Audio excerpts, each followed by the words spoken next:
Good evening and welcome to Powerbrief on this 11th day of the month of November, the year 2021.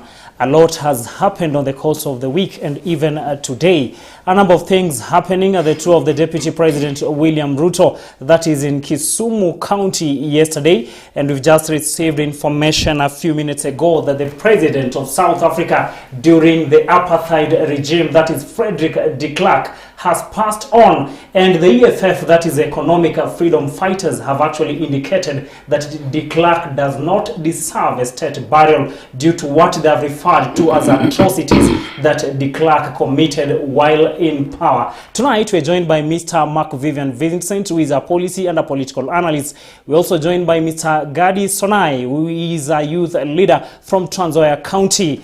Edgar Kosgei, our resident analyst, is with us here on the show tonight to help us break into some of these things happening in Kenya. That is the promises that politicians are making, and also when it comes to executions, we want to see who or what is the weakest link between making of promises and actually executing them. My name is Cornelius Omuse, and I welcome you into this conversation that is also live on our Facebook page, CAC TV Kenya, and YouTube is also CAC TV Kenya. Keep it here because we do things looking at it with a third eye. Gentlemen, welcome to Powerbrief tonight.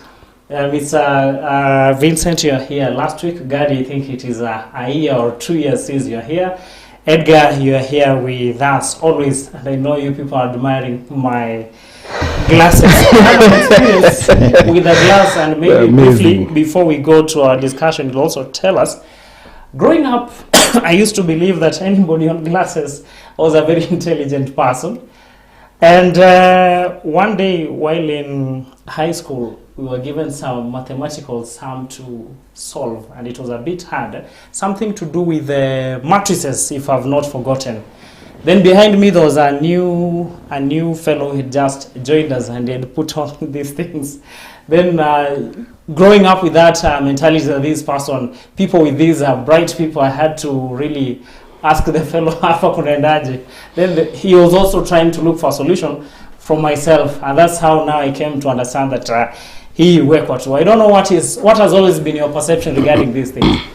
Yes, I've been there before, and my eyesight was corrected, so I know that when you put on glasses, it means you're adding lenses, and it's a normal disorder of the eyes, and when I see someone having that, I wish them very quick recovery. It's not easy. According to you, is it you're also saying we lazima ni professor?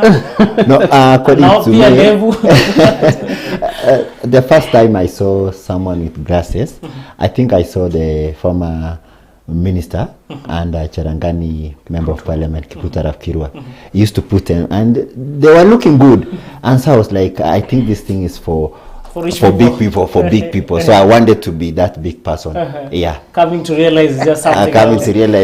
But you know, nowadays we have those ones for plastic. Mr. Mark Vivian, also with this, I thought you'll also talk about beards, because most professors actually have the beards. One for glasses.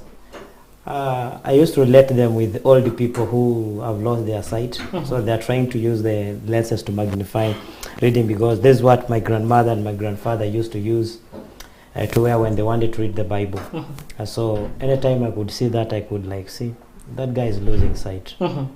Thank you very much. Anyway, it's just a part of it, but it's good actually once in a while to visit the opticians to be able to enable you what do you need, because we're actually exposed to a lot of electronics and light and even dust sometimes, so it's important to pass by and have these issues. And maybe the danger is we should not just go out there and wear any lenses, because it may affect your eyes.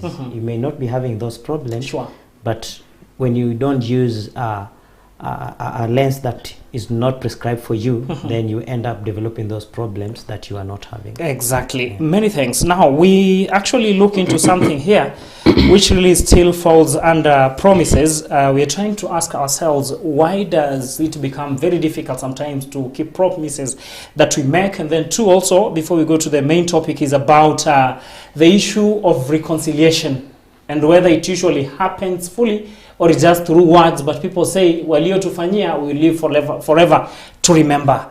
In South Africa today, President or former President Frederick de Klerk has passed on, aged 85, at his home in Cape Town. And immediately after the news broke out, were given that de Klerk has passed on, the economic freedom fighters actually gave a very long press statement, and they have said that this man oversaw the torture of our people, the displacement of our people, and also the murder, mass displacement of our people, and also murder and so many things that the apartheid regime did to South Africans. And I just received a question from a friend of mine all the way from Zambia, and actually he was asking me, is it really possible to forgive when such a thing has happened, or we forgive but we say we'll never forget? So I begin with you, Mr. Edgar, looking into the EFF statement. I know ANC could say it, but now because the ruling party, they have decided to hold their horses. Their statement on mass murder and the atrocities against humanity is called for, because it is part of a healing process that people went through serious atrocities, hiding in your country, running away from people in your home, being mistreated in your home. EFF has a right to come out and mention such things and come to the press and tell people that he doesn't deserve it. Actually, he doesn't deserve it.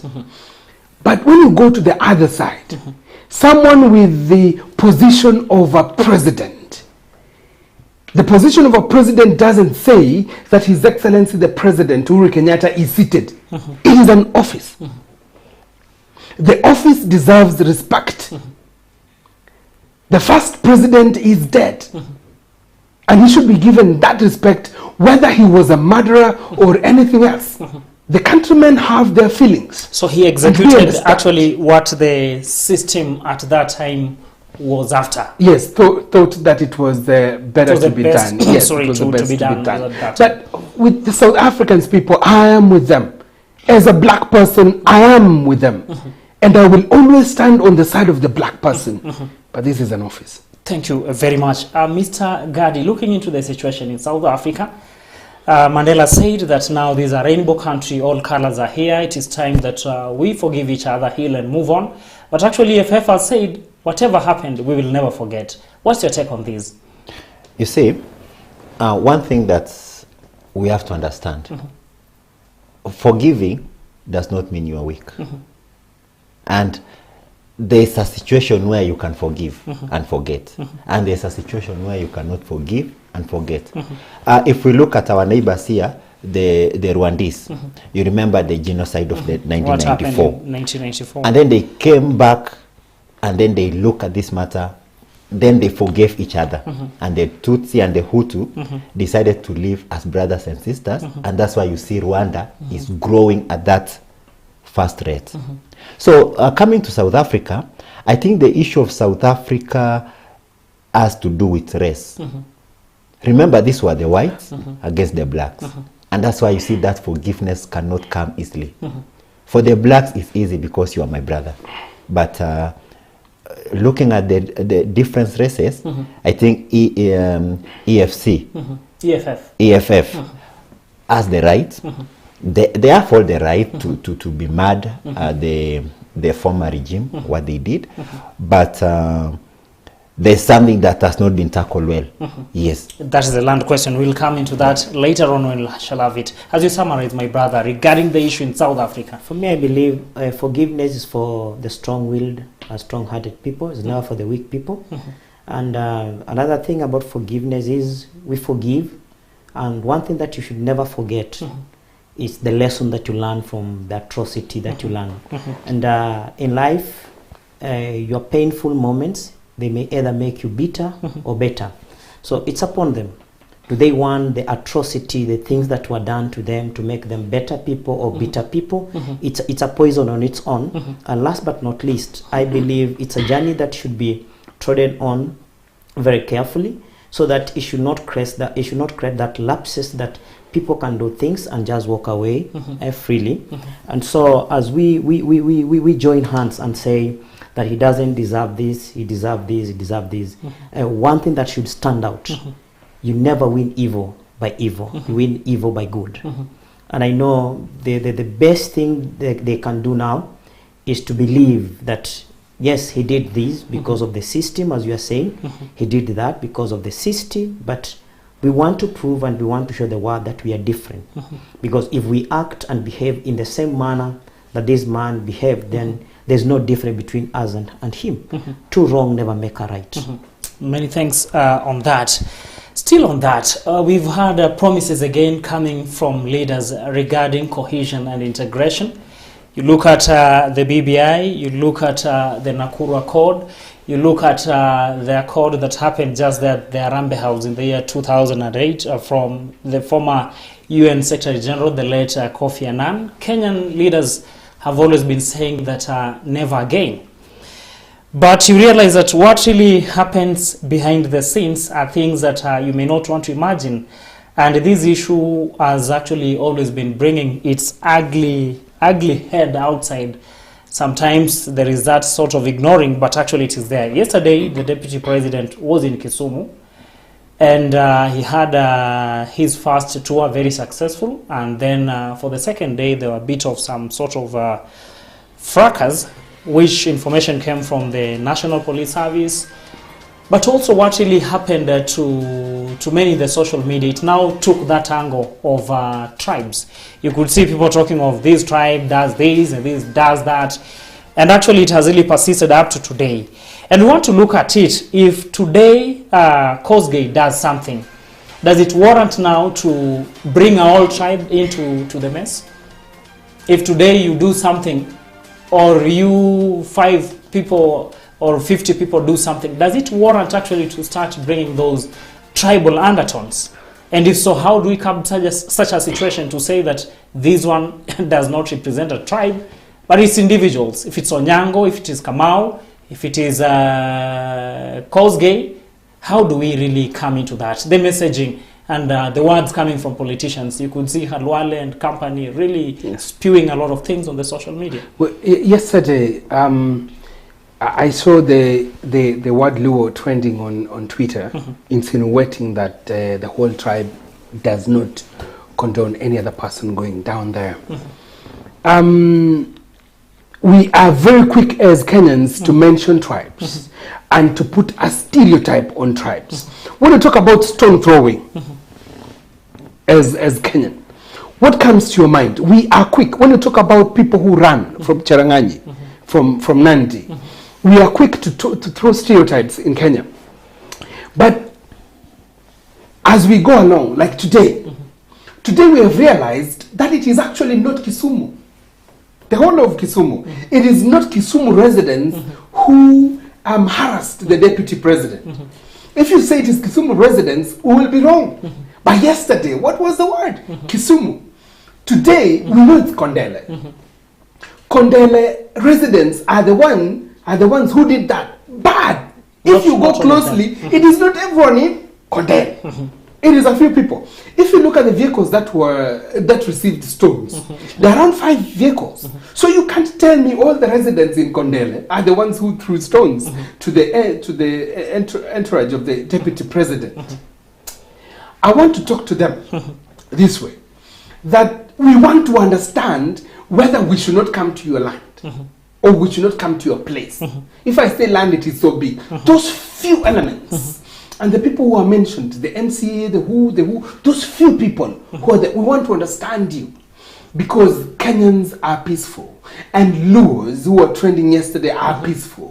Kondele residents are peaceful. But we want to know whether we should go there. Number 2, I want to encourage the deputy president to go back to Kondele. Because the message should be very clear. Maybe they have learned something, or a thing or two. There are other Luos who are saying, you are really putting us down. What is this? Maybe they have listened to their brothers. So go back and preach the same. We want to move from one place to another in this country peacefully. We have seen leaders from that direction going to the mountain, peacefully campaigning, going to Eldoret, peaceful campaigning. my people in Eldoret, or the people in Eldoret, should never think about fighting back, or just thinking about fighting back, because it is being a loser. Let their leaders come and campaign. Let us show good example. Thank you. Mr. Gadi, this issue of profiling communities, and even sometimes it's not even a mob, maybe an individual, even a cabinet secretary has failed to deliver. And then the whole community is dragged into the discussion that you see, we told you this community is full of thieves, or this community is full of incompetent people. How do we overcome this issue? In line that we can really say it's Gadi Sonai who has done it, minus bringing in communities, because it really raises undertones and the bad emotions. First, let's look at this issue. Someone said a Pharisee will be shocked when he lands to Kenya and realize there are more hypocrites than themselves. You know, Kenya, we don't treat the root cause of the problem. We just treat the signs. We come together as communities to win an election. We don't come together as brothers and sisters. Kenya is one nation, and Kenya belongs to all the 47 million people. So you are free to move from Kisumu to Lamu to Turkana without anyone asking you what you are going to do there. So profiling a community, to me, is somehow mediocre, because you can't say all Luos were there throwing stones to Deputy President William Ruto. So who are these people who are listening to him? Because we saw the chaos was in one place, and Nyanza is big. Even today, William Ruto was still in Nyanza, and he addressed a multitude of people. Who are they? If we have to say they were Luos, then we see it's only a fraction of goons. In any society, they are goons. Thank you. Mr. Mark Vivian Vincent, the concern here is coming in is that some politicians, a number of them, in fact, were very quick. Someone was even saying, were they awaiting this thing because the pace at which the postings were being done on social media, and even those issues that walikuja kwetu then tukawakaribisha alafu tume. What is the weakest link between these things? Because even the authorities could really be looking into it and bringing people into account. One thing we should not create a blind eye on. Politicians are politicians. And politicians will want to hype things. Politicians will hire goons themselves who are going to disrupt their meeting to create a euphoria in the air. It's not necessarily that these people, they don't know what is happening. Sometimes politicians go a place, they hire goons to disrupt their meeting so that they can raise these emotions. And these are part of the game that we are being played. So we should not be cheated that it's only a team that is opposing Deputy President that went there. Who knows what is happening behind the scene? Because you must create a scene. You must create, you know, like they say, there is nothing like negative or a positive advertisement in politics.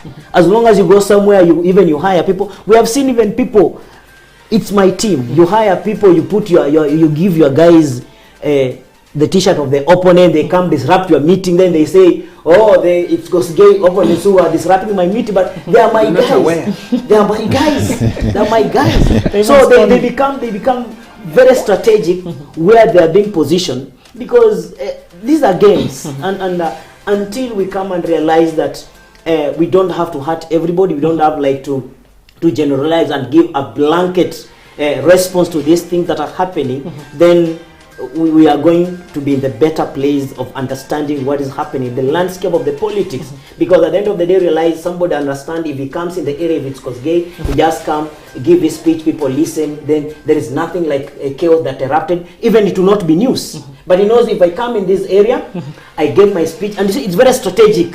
I'm telling you, it's like well stage managed.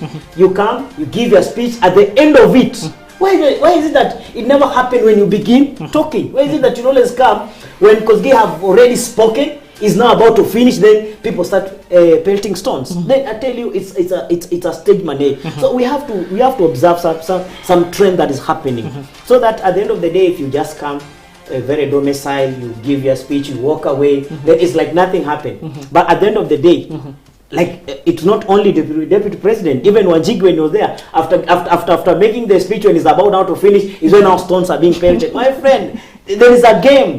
We are being played, and you see, we always say these leaders we have, they are a true reflection of us as voters. Thank you. Now, looking into it with what you've said, what Gadi has said, and also Mr. Kosgei, looking into the current two antagonists, that is Honorable Raila Odinga and Honorable William Ruto. These are people who come from two regions, so they have support bases that seems to be so strong behind them.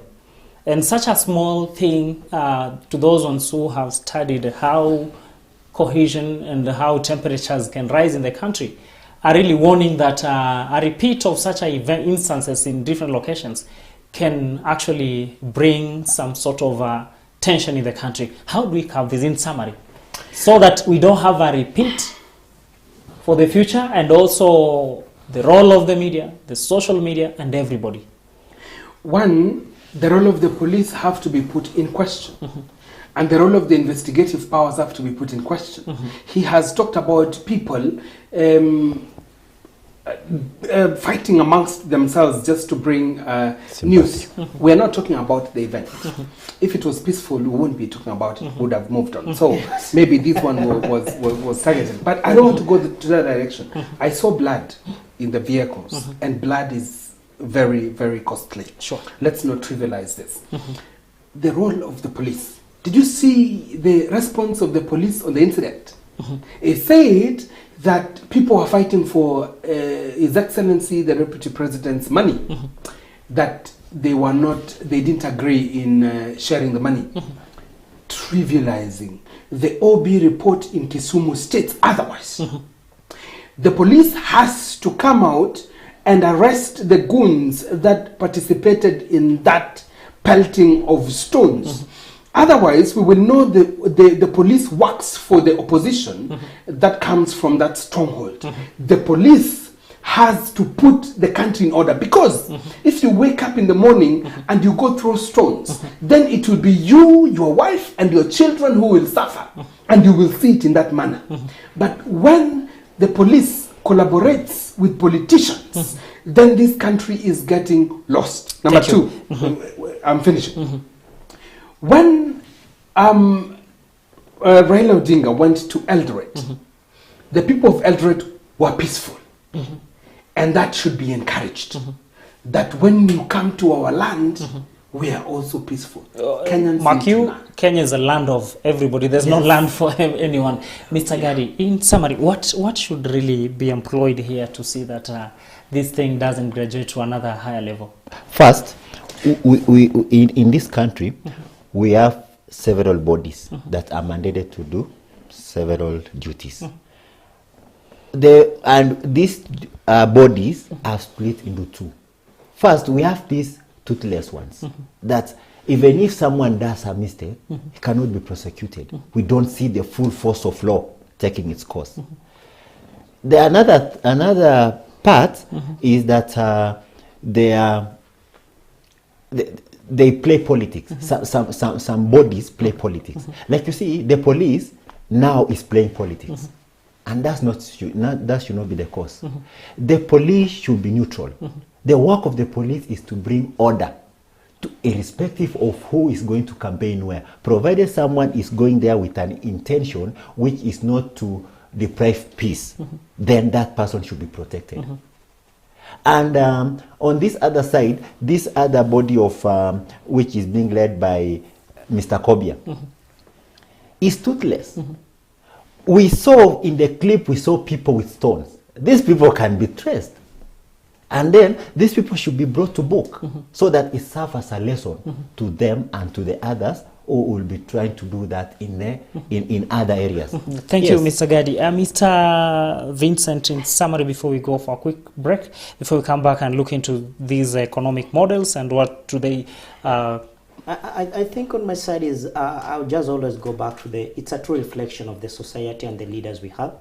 Because if the leaders we have, they cannot follow law and order, how do you expect that person who takes that leader as a role model?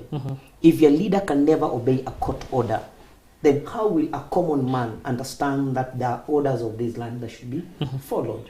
I think we are grooming monsters, and these monsters are the ones that are going to eat us. Because trust to me, these people will never live in your camp forever. You train them to become goons, you train them to become mercenaries. Tomorrow they are going to leave your camp, they're going to be on the other camp, and now they are going to work as goons and mercenaries against you. So let us inculcate the culture of tolerance amongst ourselves. Let us also inculcate the culture of seeking peace and pursuing peace at all cost, because there is no winner in war. Whether you say you have killed the other people, you have killed all of them, now it's only one team remaining, you are not a winner, because in one or another you still need people in that camp that you killed that have skills and resources that you don't even have. We need each other, and I believe that should be the perspective that we are working in our campaigns, in everything that we are going. Because at the end of the day, election comes, but unfortunately, and I think I always say in Kenya, there is no time that you can say we are not in campaign mode. Election ends today. Tomorrow we are back on the route. So you campaign as soon as results are announced. We campaign from January to January, from one election to another. 5 years we are campaigning. Imagine if these things are happening now and an official date of campaignings have not been announced. The day where you'll have somebody who want to run for an MCA, somebody who want to run for women rep, senator, MP, governor, president. How chaotic will it be? If today is only the presidential candidate, we are seeing them moving around and things are taking shape of a violent shape, then it means we are sitting on red alert. We are sitting on a time bomb that should be handled, and the police, the bodies that are mandated to make sure that we have a smooth run should be non-partisan. They should not cover anybody. They should not fear, but they should take their position and take stand, because they prevent us. They prevent what is going to affect this country, and one day posterity will judge each one of us fairly or harshly. Thank you, Mr. Vincent. We go for a quick commercial break. When we return, we'll now be focusing on the economic model that have been presented by the two front-runners candidate as per the analysts, Kosgei and Gadi, and also Mr. Mark Vivian Vincent, that Raila Odinga has come up with a 6,000 Kenya shillings stipend to households that are of a particular level economically. And Dr. William Ruto has talked of the wheelbarrownomics, which proposes that some money will be put aside to uplift businesses of the low-scale business people. And we look into what is the weakest link between promises that politicians make, that even the citizens make, and when it comes to executions. What happens in between here? Keep it here on CAC TV.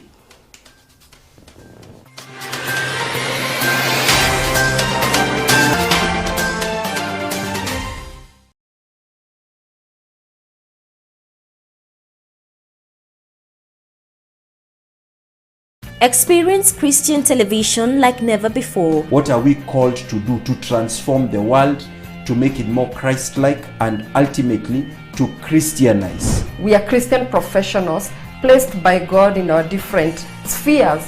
CAC TV brings you news. Ulimwengu unabadilika kwa kasi, na kila dakika ya siku kuna jambo unalopaswa kujua. Economic. Ni mmoja tu wa wanabiashara ambao tumezungumza nao, mtazamaji. Health. The egg from Kienyeji chicken is very good, and people know that. Be rest assured that health is wealth. Faith, as well as national issues programs to nourish your heart, mind, and soul. We can bring the change that we desire in our country. We look into political and governance matters and current affairs matters with a third eye. We are called to multiply disciples. So there has to be disciple makers, and there has to be people that are willing to be those disciples. CAC TV brings it all to you. God bless you.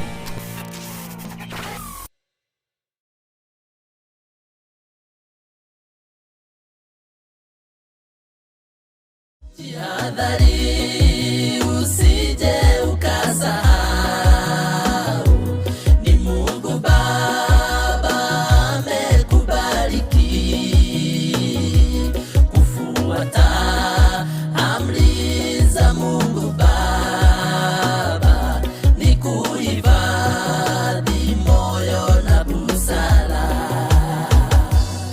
But jihadhari usije ukasahau, dial star 811 star 187 hash and select 2.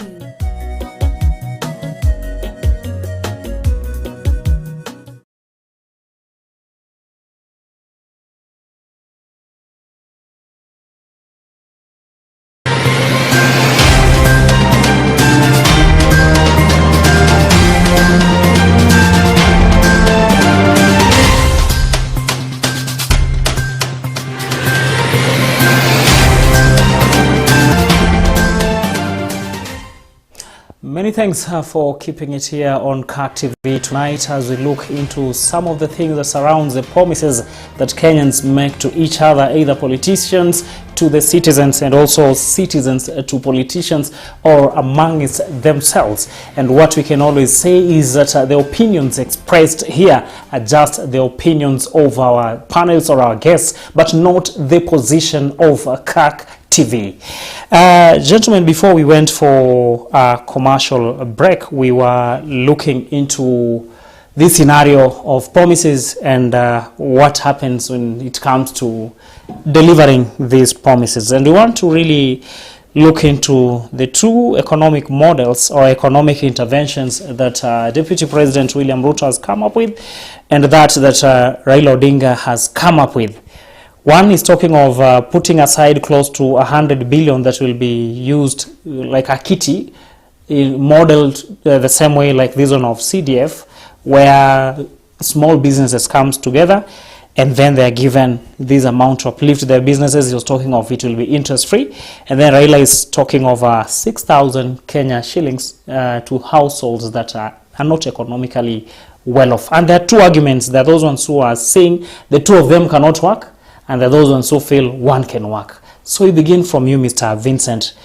The viability of these economic approaches, whether both can work, one can work, or none can work, or what do you think can be done much more better? Because at the end of it all everybody is agreeing that our economy requires urgent interventions to save it. Nothing new for me. I remember when we had the developed government, we had what we call World Development Fund. Up to date, did you know where it went? Have you ever seen such a kind of money coming to the ground? Now we are being told about the 6,000 and about the kitty. Why should always this proposal come out? Because we are heading to the elections. Does it mean that these people, we are only mindful and they realize we have Mama Mboga, we have young people who are in employment because we are going to elections? Does it mean, is it a must that once you are elected is when now you can become effective on the ground? I will tell you, I may not be holding any elective post, but trust me, there are young people, there are women, that have assisted to acquire scholarship, that have assisted to have small scale businesses, not because I'm a politician, but because I have that goodwill of supporting, because I have goodwill of making sure and seeing my community growing. So it's not a must that you become an elected leader so that you can bring a kitty for Mama Mboga. It's not a must that you get elected as a leader so that you can give us 6,000. And mark you, what will 6,000 do to a young man who lives in a house that is paying house rent of 4,000? At least, what? Now you're bringing in another model of saying now I'm going to have kitty for. Trust me. For me, I believe all these programs they want to tell us is hogwash. These are scheme of making sure these young people vote for them. These are scheme of buying our votes. And for me, I don't agree to them. Let them do things now. Let us enjoy the fruit of their labor now. Let us not wait until they get there, because they have been getting there. Nothing has been happening. Because you don't have to be elected to assist me as a young person. With your good heart, with your good will, you can still make me get somewhere. It's not about money. For me, it's not about money. It's about a good will and having a self-consciousness that at least I can get hold of McVivian and take him somewhere. You don't have to have money, but you know somebody who has money. You don't have to pay my school fee, but you know somebody, an institute that can offer me a scholarship. And all these opportunities are there, but they are being hooded. They are being given to relatives, they are being given to friends. It's pathetic. Thank you. Mr. Vincent, still on you before I go to Gadi and then to Mr. Kosgei. You see, these are two presidential aspirants who are eyeing the presidential seat. One is currently probably not holding any position in government. He became number 2 in the general election of the year 2017. And the other one is a current deputy president, and according to himself and those ones near him, including, you're not near him, but you will hear people saying that he doesn't have any, he cannot call any shots in the government. So these are people who are really wishing that one day, one time, they'll be in control of the entire system of government. So when you look at what they're proposing, all of them, the 6K and this one for 100 to 150 billion, you realize that you can only actualize that when you are in a position that you can command something. Is it possible for them? Unfortunately, that every scheme of money that comes to a country, it's a scheme to enrich few individuals. Tell me any big scheme of money that you know that came to be so effective to that common money. Kazi kwa vijana. Tell me. It doesn't matter who, but we create schemes, we create kitties that are going to enrich individuals.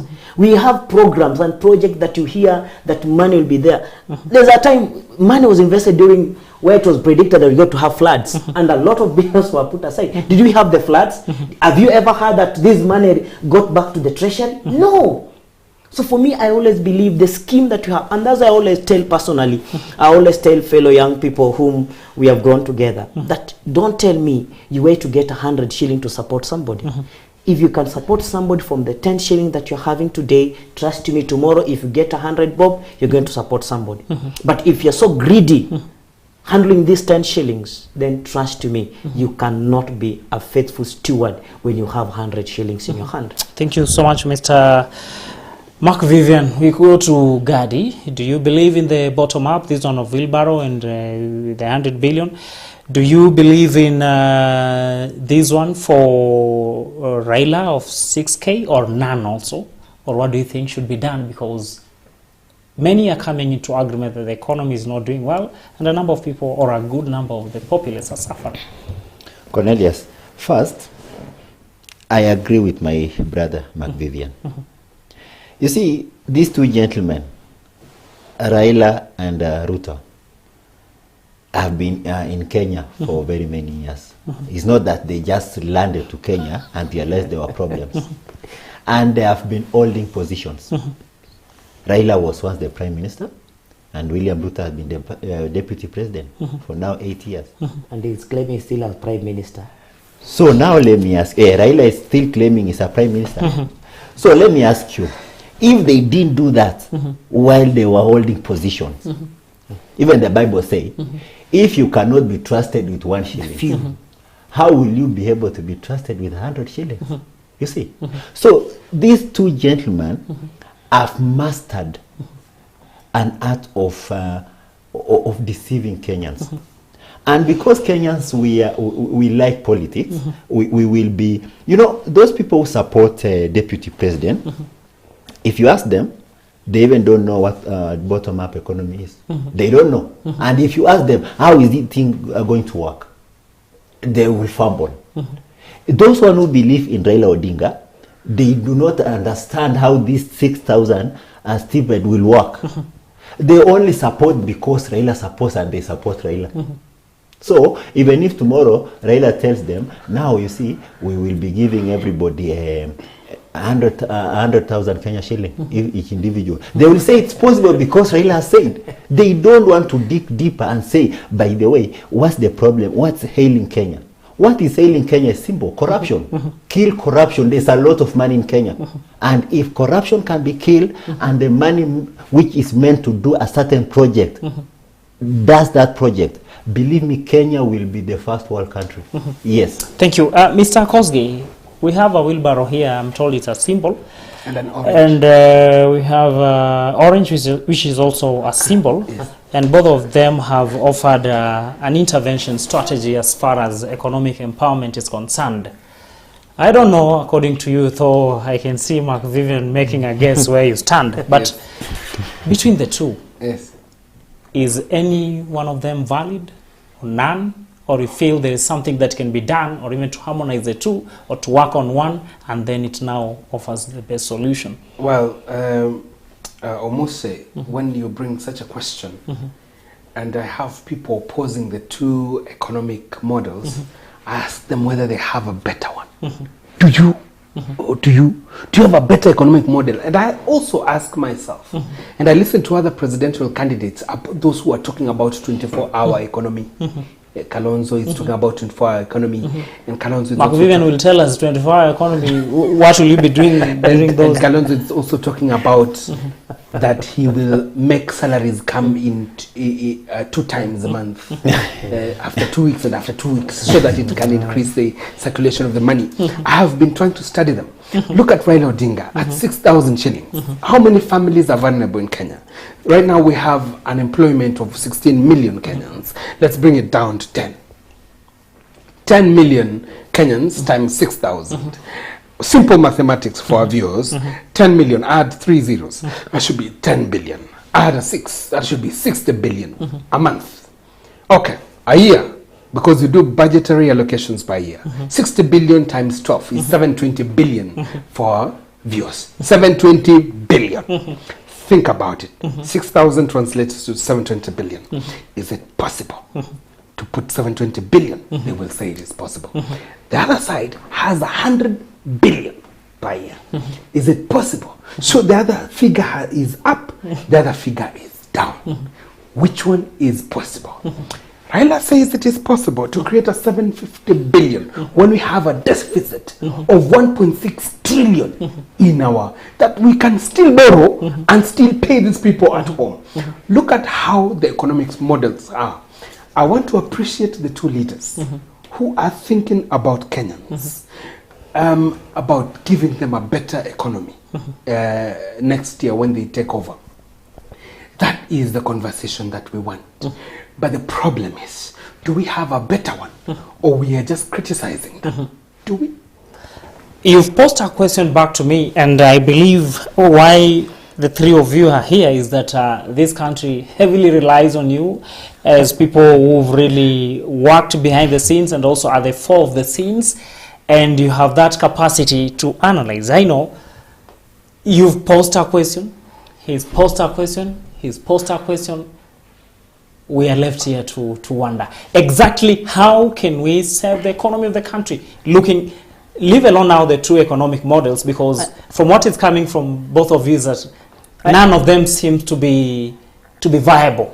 I think Edgar just brought it clearly that maybe if we never get the undertones is we just have to be realistic with ourselves, and our leader should come out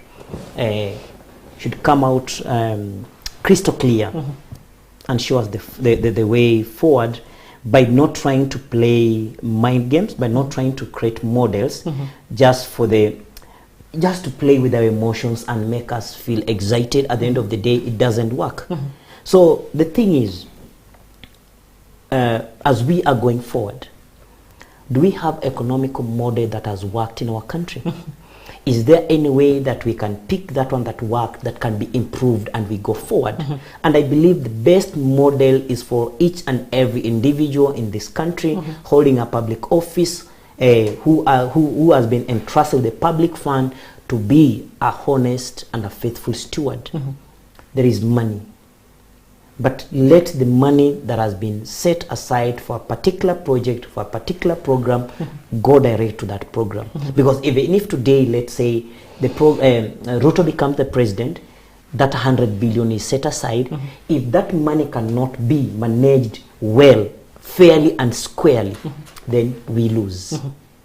Because if that money is set for this, trust me, the only way out, the best model is honesty, transparency, and accountability for each and every resource that comes in our hand for the sake of this country.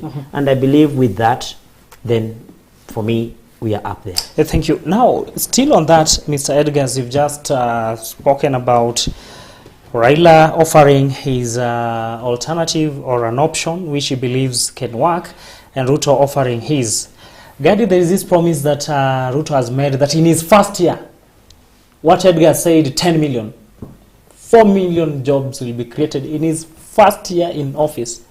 And also, let's just drop it back to you looking at the current circumstances in Kenya. Can that come to pass? Or is it still a political slogan? See, Omuse, one thing I know about Kenya, Kenyan politicians, they have been promising.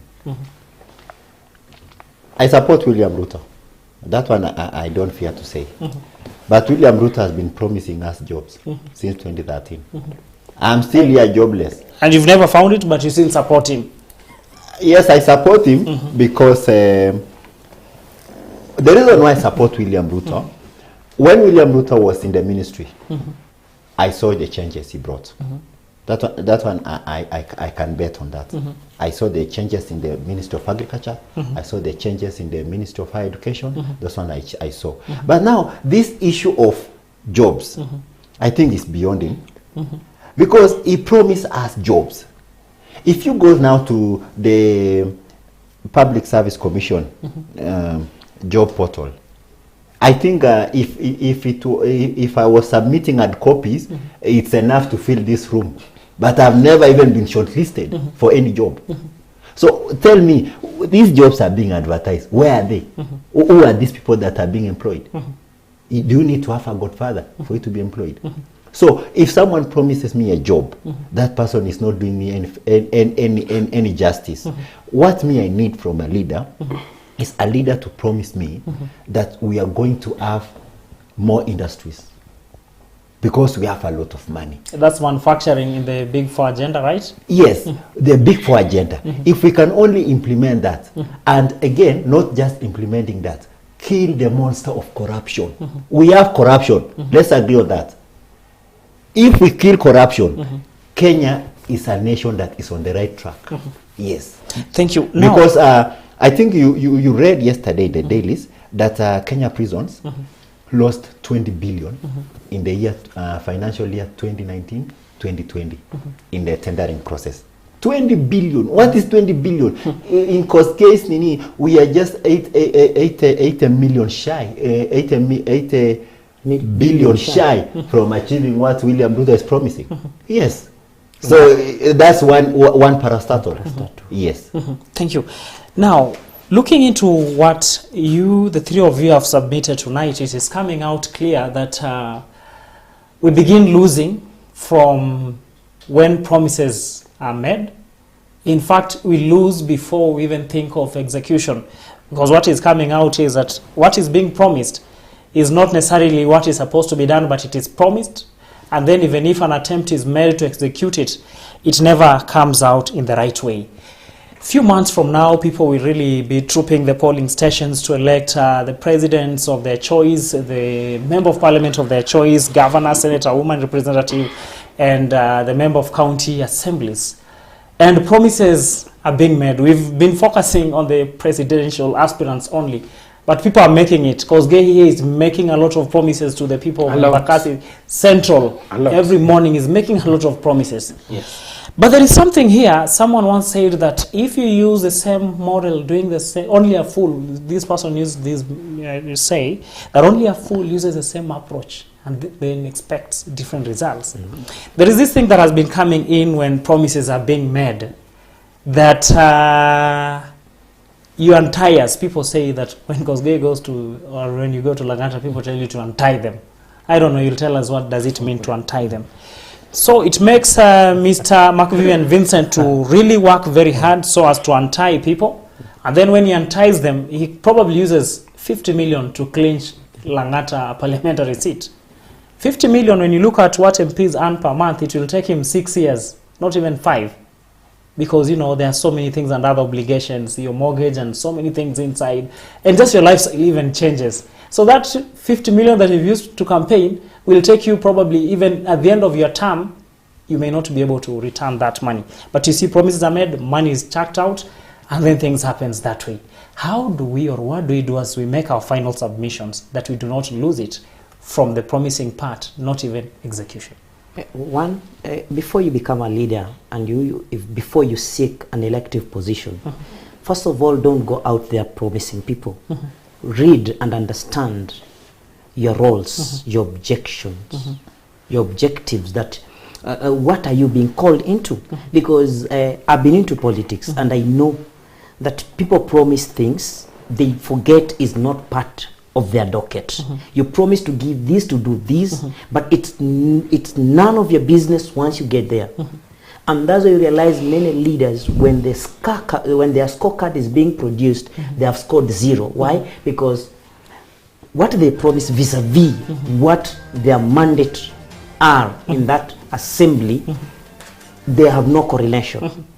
So it's high time that even as Kosgei is going for that Embakasi, should understand and should know that I'm going for Embakasi Central, but this is where my mandate starts here, my mandate ends here. So you don't promise and tell people, I'm going to make sure that you stay, you don't pay rent. My friend, these are not your houses. You never consider to or you bring a tap of milk and honey every and morning. I'm going to make sure that you're going to have free water, free oil, free water. Is not part of, understand that what is the role of an MP, what is the role of an MC. Once you do that, then you stand a better chance of telling people the truth. Secondly, I would say that we as voters, let us go to leaders who are very objective, leaders who are there with clear identity, and they have a roadmap of taking us where we want to see. Because every journey that you want, and if you want to follow any politician, your mind should arrive at the destination before your body. But unfortunately, as voters, we want to arrive at the destination before even our mind. So we should be people who are self-conscious, that I'm listening and I'm listening keen. I'm not there to be given a handout. You are bored, you sell your future, you are 5 years with 1,000, with 50 shillings. There's stupidity. We should stop running after politicians. Let politicians run after us. Thank you, Mr. They want us to employ them. Let Kosgei come where you are. Let Kosgei come and tell you, give you a roadmap of where you want to take you. And if you feel that ride is bumpy but it can get you to your destiny, go after it. But even if the ride is so soft, is a roller coaster but will not take you to your destiny, ignore it, reject it, run away, flee. Thank you, Mr. Mark Vivian Vincent. Mr. Gadi, what do we do in summary to avoid losing it even before we promise? You see what happened? There's a say in politics that tell people what they want to hear, what they don't want.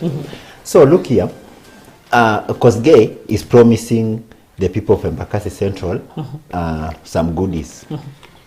And you know, maybe Kosgei himself knows he is not in a position to deliver. You see? But he's promising them because he has read their minds.